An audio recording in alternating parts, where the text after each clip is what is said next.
Hello and welcome to the e-lectures of digital image processing using MATLAB.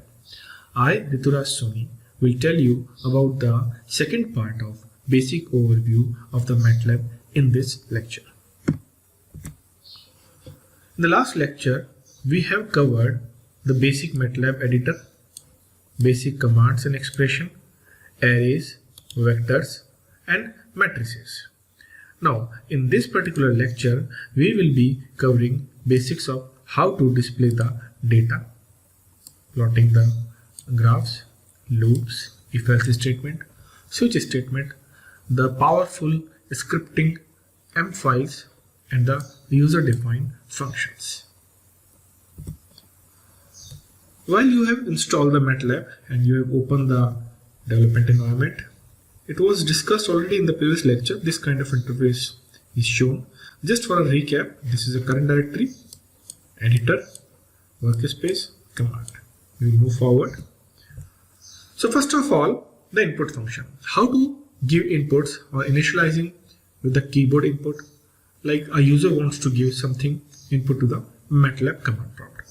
So we have the input function for this purpose. The input function displays a prompt string in the command window and then waits for the user to respond. It is just like a scanf statement used in the C programming language or the C out statement used in the C++ language. So now for the example, we have a variable my value. Now we have used the input function and given a string or a message. After that, the user will have to enter something, and that message is enter an input value. Similarly, like in1 is another variable, we have used input function again and given the message or the data, enter data. Like this, we can give messages and then user will be prompted to enter something into the data. Next is how to display data in the MATLAB. Sometimes we need to display some messages on the command prompt during our programming or developing some functions. Like we use printf in C language, similarly we have a disp function into MATLAB. On the command prompt, if you just write disp and you have passed a string hello in single inverted, then a hello will display. Look, we haven't used semicolon here. That's why we are able to see the output hello. If it is used, it will suppress the output. Similarly, for any integer, if you write disp5, it will show the result. In another case, we have taken an array in which we have written Bikaner Technical University in single inverted commas, and it will display the whole message. Now, in this next case, we have taken a variable name and we have entered a string xyz, and look, we have used a semicolon here. Now it will suppress the output, so name xyz is not printed. What we have done, we have taken disp function and then we have taken a hello into the simple single inverted string and also concatenate name variable with it. What it will display? It will display hello as it is because it is into the single inverted commas. Now the name variable whose value will be taken from this particular name and the value is xyz, so hello xyz is printed. So with the help of this function, we can print any type of message on the MATLAB command prompt, as well as if you write any program into the M files or the .m files that we'll be discussing in coming slides. Moving on to the next slide. Plotting. One of the most important aspects of the MATLAB that will be used in image processing in larger scenario, because we need to plot graphs for visualizing the data, trend of the data, analyzing the data, plotting the histogram, etc. So we should learn this function plot, which is very simple. Plot, variable name and symbol, like what we want to display and by what symbol. There are many variations. Since our target is to learn image processing, we are learning the basics of MATLAB here. The function plot creates a graphic window called a figure window. So in MATLAB, every graph, every plot is named as a figure, and it is numbered as 1, 2, 3 by default. So for example, we have taken a complex number z is equal to 1 plus 0.5 iota. Now what we are doing, we are plotting z with the symbol dot. As soon as we click or we press the enter, we will get this kind of graph. Now the point is located here. As you can see, on the x-axis it is 1, on z-axis, in the y-axis it is 0.5, which was the desirable output. So in this way we can plot the graph, and that graph can be plotted into 3D as well as 2D dimensions also. For more information regarding the 2D plotting, we can just type help, as we learned into our previous lecture, help and graph 2D. It will give every syntax, every detail how to plot a graph in MATLAB. Now moving to the next. So we are continuing the plotting. Just a simple problem. Create a two-dimensional line plot using the plot function. For example, plot the value of sine function from 0 to 2 pi. We all know how the sine function varies. It's a sinusoidal curve, as we all know. So we are creating x is our independent variable and y is our dependent variable on the x. So first of all, we have to generate some sample. MATLAB provides a basic function line space. What it does, it will create 100 points between the 100 sample between the two limiting factor 0 and 2 cross pi.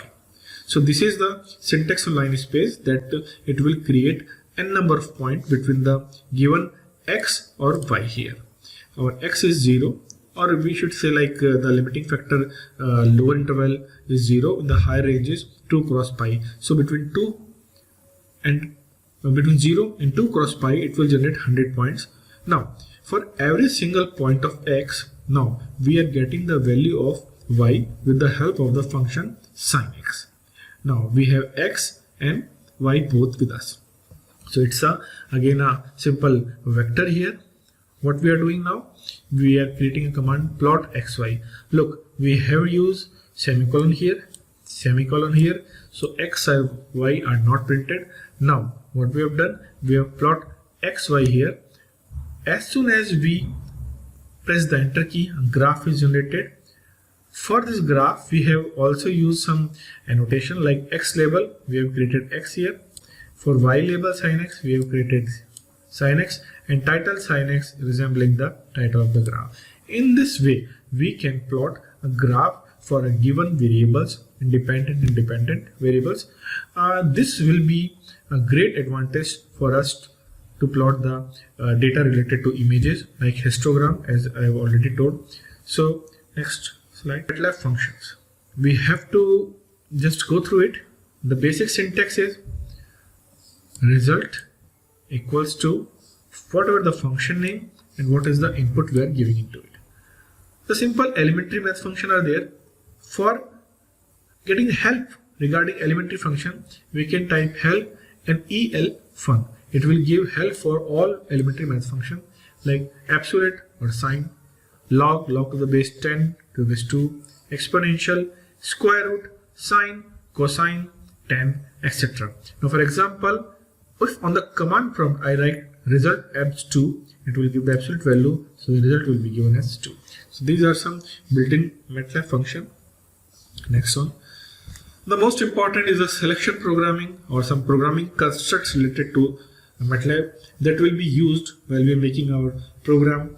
These are simple statements as we have already studied in C. So these are if else, switch and loop. Moving on to the if else, very briefly I am explaining it because it's covered only the basic things. So simple if statement with the syntax is if, and every if is followed by the end.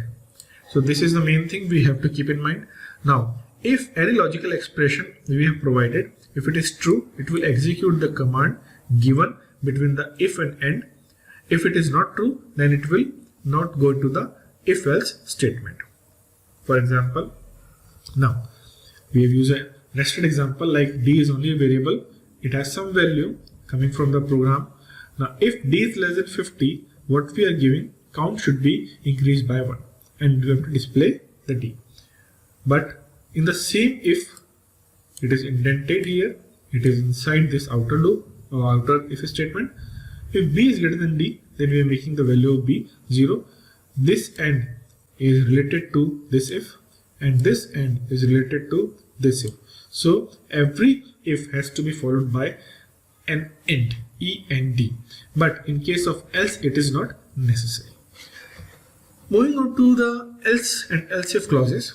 For example, we have given a simple condition. If temperature is greater than 0, then we have to display any message like too hot, equipment malfunctioning. Else if, now if it is not greater than 100 or if it is greater than 90, then we can write display normal operating range. If it is not true, then too cold, turn off the equipment. So now this end is related to only this. This is how the if else works. So you can make simple odd, even, prime number kind of things. Now we can move ahead. Switch statement, very similar to use in the C. Switch is the keyword and followed by every switch case has to be followed by end. Now we write simple case. If expression 1 is true, it will execute the commands related to it. If expression 2 is true, the commands related to this. Otherwise, other commands like you. So we have to write case for everything. Example, switch interval less than 1. So it is again a logical statement. The result can be 0 or 1. If it is 1, then we have taken x equals to interval by 10. This is the command that will be executed. If case is equals to 0, then x is equal to 0.1. So it's a simple example to show how the switch case will behave in MATLAB. The most important one, loops. Loops are basically two types here, for loop and the while loop.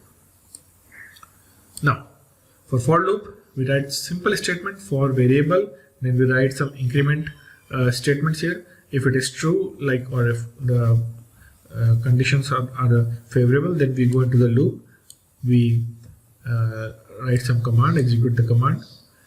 In case of while loop, we write some expression. If it is true, then we execute this command, otherwise it is fine.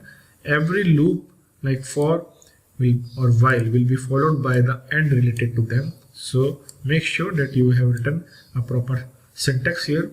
Break statement, as in C, is used to determine the termination of execution of the loop. Now, some example like for t equals to 1 to 10, I left it to you, that what can be the output, you just analyze. Think of the situation whether the output in 2 are same or not. In the second case, like I equals to 1, while I less than 10, display we are incrementing I equals to I plus 1 here.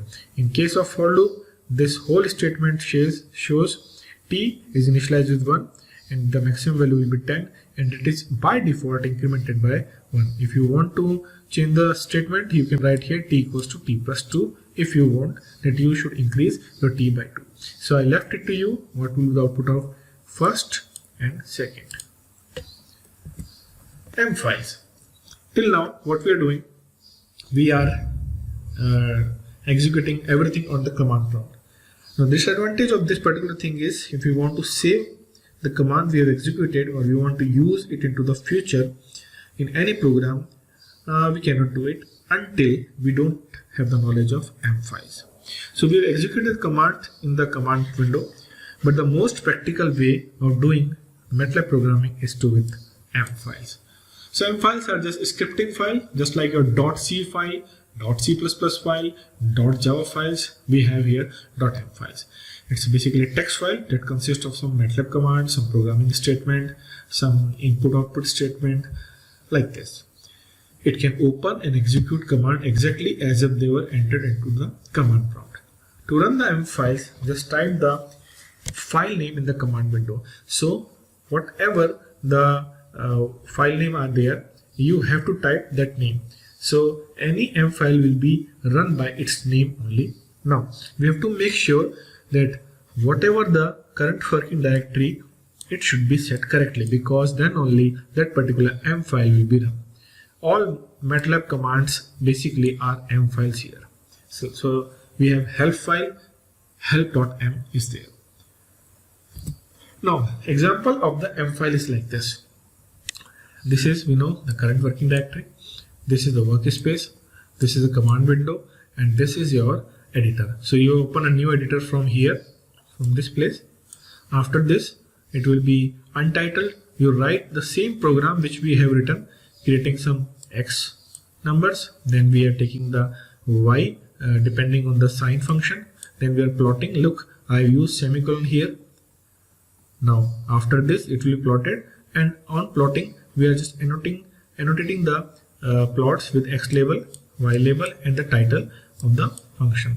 Now when I click run over here, after completing this, it will run and it will generate the same graph which we have generated into this particular.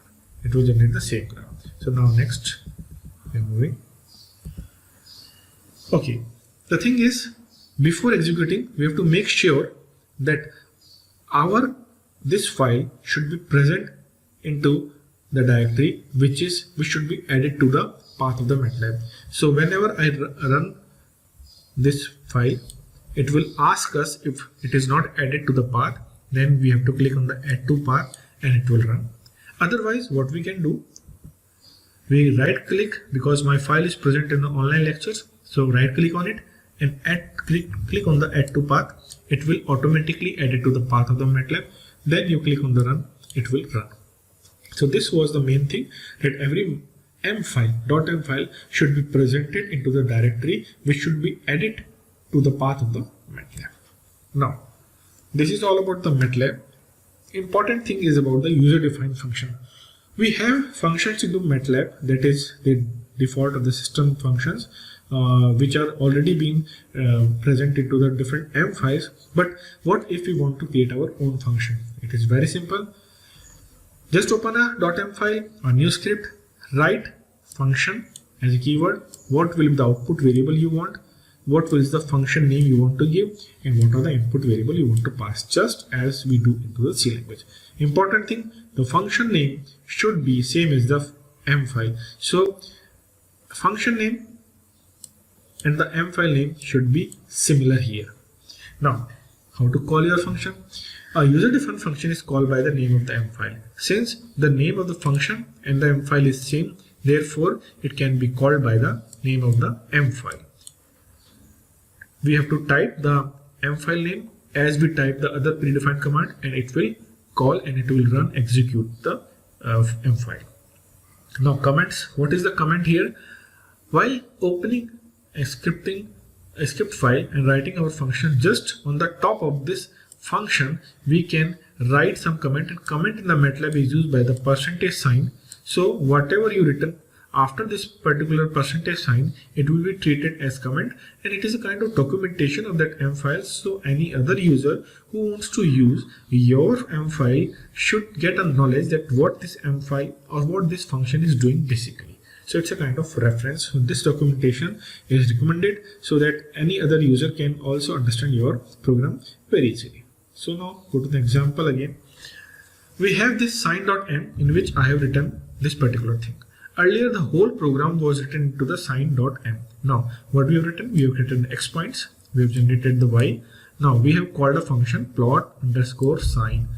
Look, the name of this function is similar to the M file we have created. This is the basic gist here. So the name of the M file is plot underscore sin.m, which is similar to the function. Okay. Now this is the comment. This is for plotting the sign function. We have used a percentage sign here. It's a comment. By looking it, we can understand that it is a function written to create a sine wave or a sine function.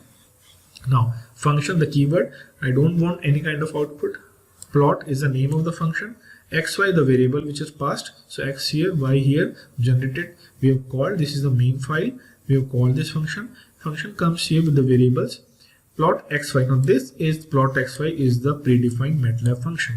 Again, we have applied the same thing, but now into the different M file. So X label, Y label are given, plot of the sine function. It will generate the same graph again.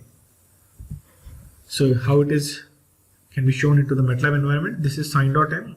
Sign.m has this particular file has this kind of statements. Now plot sine as I have shown you. Now after this you have to run your sine.m file, then only you can see the output. Please don't run any function file directly, run that file only which contains the function. So we have to run this sine.m here. This is all about the m files, user defined functions, looping, if else statement, switch case statement. In the next coming lecture we will discuss some good example on the images. Thank you. Stay home, stay safe.